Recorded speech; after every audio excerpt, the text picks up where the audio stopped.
கோபியை ராதிகா விட்டுட்டு போன மாதிரி பாக்யாவும் அவங்க வீட்டை விட்டு வெளியில் துரத்துனா நல்லா இருக்கும்னு நீங்களும் நினச்சிங்கன்னா மறக்காமல் இந்த வீடியோக்கு லைக் பண்ணிவிட்டு வாங்க நாளைக்கான ப்ரோமோக்கான ப்ரெடிக்ஷன் என்னென்னு பார்க்கலாம். பாக்யலட்சுமி ராதிகா கோபி கிட்ட, நான் என்னோட எக்ஸ் ஹஸ்பண்டோட உங்களையும் சேர்த்து ஒரே வீட்டில் வாழ்ந்தேன்னா எப்படி இருக்கும் அப்படின்னு கேட்டது கோபிக்கு செருப்படி கொடுத்த மாதிரி இருந்திருக்கு.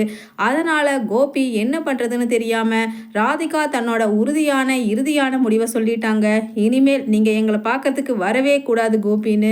அதனால வேற வழி இல்லாம வெளியில வர்ற கோபி சரியான டென்ஷன் ஆகி அங்க வெளியில போய் சரி இன்னைக்கு பாருக்காவது போகலாம் அப்படின்னு டென்ஷனை குறைச்சிக்கிறதுக்காக பாருக்கு போறாரு. சரியான டென்ஷன்ல ராதிகா கேட்ட அந்த கேள்வியே திரும்ப திரும்ப கோபிக்கு வந்து ஓவர் டென்ஷன் ஆகிடுறாரு. அதனால எவ்வளவு குடிக்க முடியுமோ குடிக்கிறாரு. தன்னோட ஹெல்த் கண்டிஷனை பத்தியும் கொஞ்சம் கூட கவலைப்பட்டுக்காம அதுக்கப்புறமா அவரே டிரைவ் பண்ணிட்டு இங்க பாக்யா வீட்டுக்கு முன்னாடி வந்து கதவை தட்டுறாரு.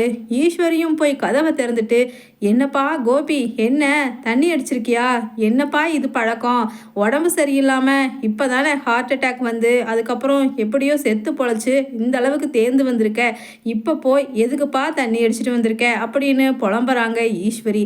உடனே இனியாவும் பதட்டப்பட்டுட்டு, டேடி ஏன் டேடி இப்படி பண்ணீங்க அப்படின்னு சொன்ன உடனே தன்னோட சோகத்தை அப்படியே அழுதுகிட்டே சொல்ல ஆரம்பிக்கிறாரு கோபி.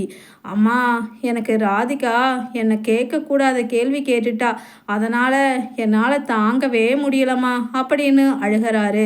உடனே ஈஸ்வரி பல்ல கடிச்சிட்டு கோபம் வந்துட்டு, ஆமாம் இந்த ராதிகா உன்னை உயிரோட வாழ்றதுக்கே விடக்கூடாதுன்னு ஒரு முடிவாக தான் இருப்பா போல. இங்கே வந்து வாழ்ந்த போதும் உனக்கு சாப்பாடு அது இதுன்னு சுத்தமாக கரெக்டாக பண்ணி தர்றதில்ல. அப்படி சாகடிச்சா இப்போ இங்கேருந்து விட்டுட்டு போனதுக்கப்புறமா உன்னை தேவையில்லாத கேள்வி கேட்டு எப்படி குடிக்க வச்சிருக்கான்னு பாரு.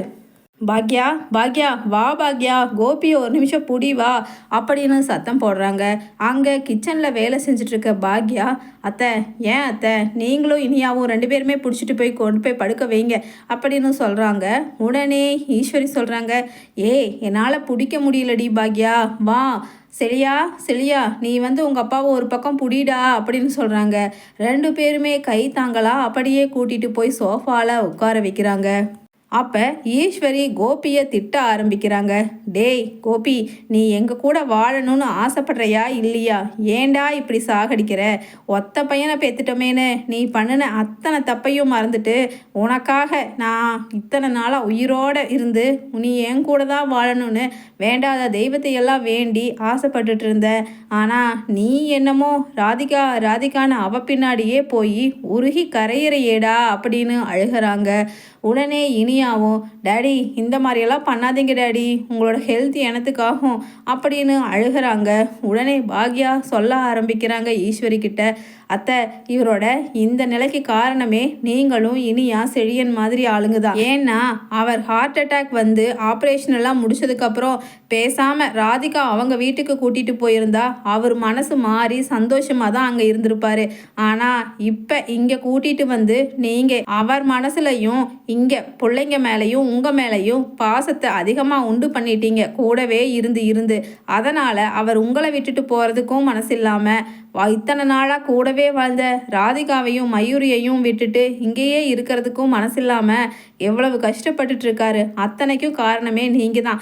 ஏன் அத்தை நான் சொல்கிறத புரிஞ்சுக்க மாட்டீங்களா? ராதிகான்னு ஒருத்தங்க இருக்காங்க இவரை பார்த்துக்கிறதுக்கு, இவரோட மனைவி, அவங்க தான் ஃபஸ்ட்டு இவருக்கு எல்லாமே பார்த்துக்கக்கூடிய கடமை உரிமை எல்லாமே அவங்களுக்கு தான் இருக்குது. ஆனால் நீங்கள் என்னமோ உங்கள் புள்ளன்னு பாசத்தில் அவரை பிரித்து வைக்கிறீங்க, இது ரொம்ப தப்பு அப்படின்னு சொல்லிட்டு இருக்கும் பொழுதே ஹார்ட் அட்டாக் மாதிரி நெஞ்சில் கை வச்சுட்டு சத்தம் போடுறாரு கோபி.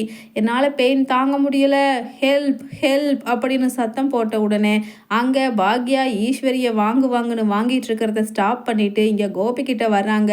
வந்து என்னங்க என்ன ஆச்சு அப்படின்னு பாக்யா கேட்குறாங்க. ஈஸ்வரியும் ஓன்னு அழுகிறாங்க. அழுது, டேய் கோபி என்னடா நெஞ்சு வலிக்குதா, சரியா சீக்கிரம் உங்கள் அப்பாவை ஹாஸ்பிட்டலுக்கு கூட்டிகிட்டு போகலாண்டா, காரை எடுடா அப்படின்னு ஈஸ்வரி ஒரு பக்கம் அழுகிறாங்க. இனியா இன்னொரு பக்கம், டேடி ஒன்றும் இல்லை டேடி, ஒன்றும் இல்லை, நீங்கள் ராதிகா ஆண்டி வீட்டுக்கே போய் இருந்துக்குங்க, நாங்கள் உங்களை டார்ச்சர் பண்ண மாட்டோம் அப்படின்னு சொன்ன உடனே அந்த டென்ஷன்லையும் ஈஸ்வரி இனியாவை திட்டுறாங்க. ஏய் இனியா என்ன பேசுகிற, உன் டேடியை அவ வீட்டுக்கு அனுப்பி வைக்க போறியா அப்படின்னு கேட்ட உடனே இனியா சொல்கிறாங்க, ஆமாம் பாட்டி, நேற்று நைட்டு அம்மா என்கிட்ட பேசுனாங்க, எனக்கு புரிய வச்சாங்க. ஏன்னா ராதிகா ஆண்டி வீட்டில் தான் டேடி இருக்கணும், அவங்கள நம்பித்தான் ராதிகா ஆண்டியும் மயூரியும் இருக்காங்க. இங்கே பார்த்தீங்கன்னா நமக்கு எல்லாரும் இருக்காங்க, அண்ணா, ஜெனி அண்ணி, பாக்யா அம்மா, அப்புறம் நீங்கள் எல்லாருமே எங்களுக்கு இருக்கீங்க. ஆனால் மயூரி பாவம் டேடியை மட்டும்தானே நம்பி இருக்காங்க, அதனால் அவங்க அங்கே போய் இருக்கிறது தான் நல்லது அப்படின்னு சொல்லிட்டு அழுகிறாங்க இனியா. உடனே பாக்யா சொல்கிறாங்க, இப்போ அவர் இங்கே இருக்கிறதா அங்கே இருக்கிறதாங்கிறது முக்கியம் இல்லை, முதல்ல ஹாஸ்பிட்டல் கூட்டிகிட்டு போயிட்டு வாங்க அப்படின்னு சொன்ன உடனே ஈஸ்வரி பார்க்குறாங்க பாக்யாவை. என்ன பாக்யா, ஹாஸ்பிட்டல் கூட்டிகிட்டு போயிட்டு வாங்களா, நீ வரலையா அப்படின்னு கேட்குறாங்க. உடனே பாக்யா சொல்கிறாங்க, வேண்டாம் அத்தை, ஒரு தடவை நான் இவரை ஹாஸ்பிட்டலில் சேர்த்துனதே ஏண்டா நம்ம கொண்டுட்டு போய் சேர்த்தணுங்கிற அளவுக்கு இத்தனை நாளாக கஷ்டப்பட்டு கடைசியில் ராதிகா இவரை விட்டு பிரிஞ்சு போகிற அளவுக்கு நீங்கள் பண்ணி விட்டுட்டீங்க. இனிமேல் உங்கள் பையனாச்சு நீங்களாச்சு, எனக்கும் இவருக்கும் எந்த சம்மந்தமும் இல்லை.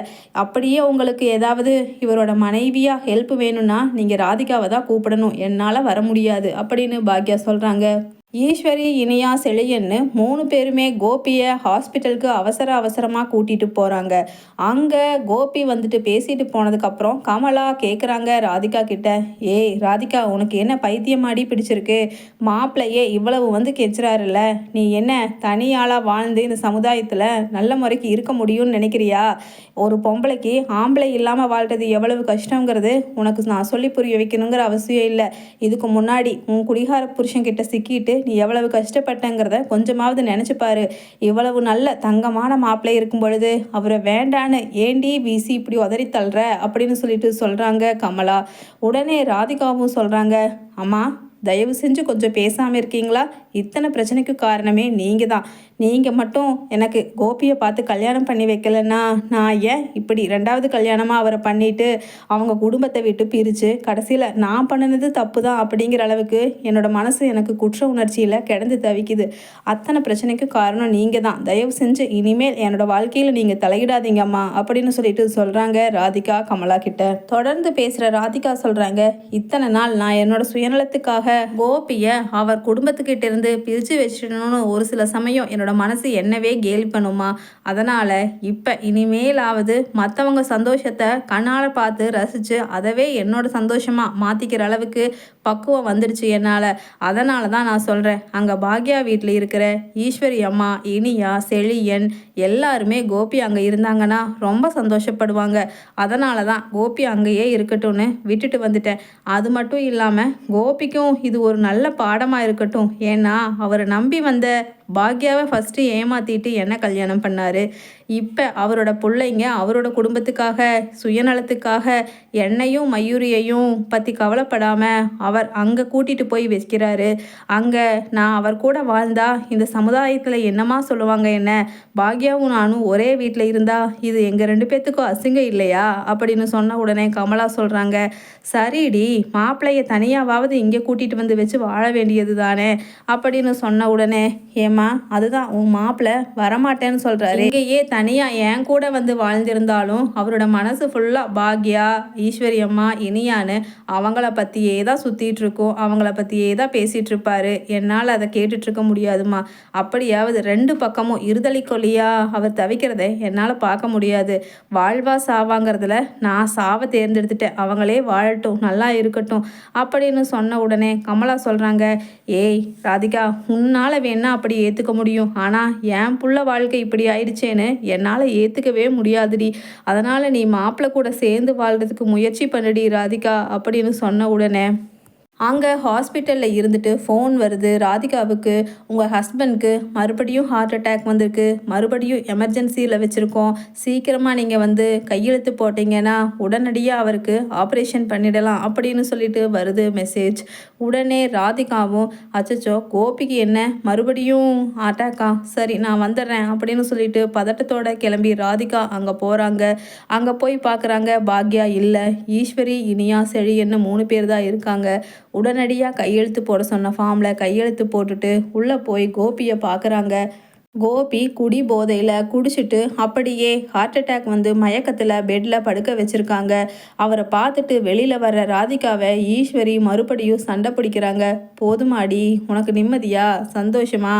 அங்கே உன்னை பார்க்க வந்தவங்கிட்ட என்னென்ன கேள்வி கேட்டையோ அந்த மன உளைச்சலில் தேவையில்லாமல் பாருக்கு போய் குடிச்சிட்டு வந்து இப்போ அவன் ஹெல்த் கண்டிஷன் ரொம்ப மோசமாக இருக்குது. எப்படியோ நீயும் பாக்யாவும் 2 பேரும் சண்டை போட்டு ஒரே அடியா என் பையனை என்னை விட்டு போக வச்சிருவீங்க போல அப்படின்னு மறுபடியும் அழுகிறாங்க ஈஸ்வரி.